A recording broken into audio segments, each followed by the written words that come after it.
Oo, hindi siya dumidikit, pero kapag munti kayo nakain mo, didikit talaga siya.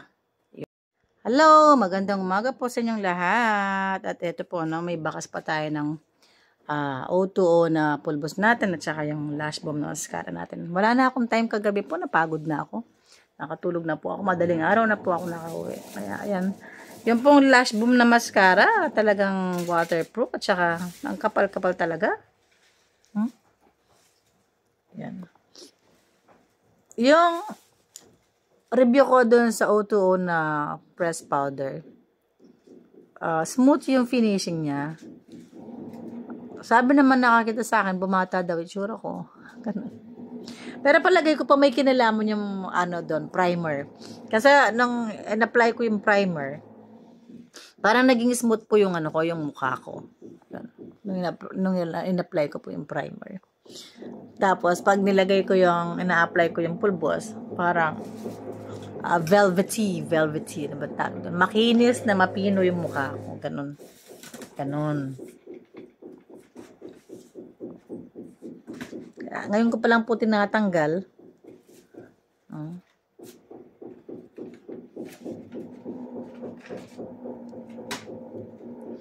Ayan.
Ayan, o. Ayan, ngayon ko pa lang po natanggal. Hindi pa rin talaga natanggal yung lash boom, o. Ayan. Mahirap kang tanggalin.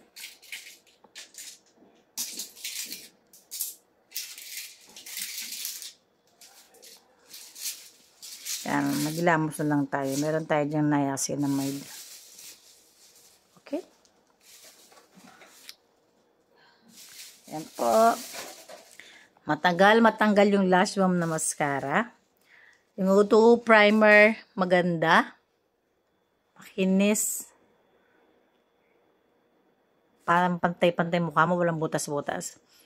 Yung powder na O2O naman, is makinis ang katapusan. Yung finishing niya, makinis yan.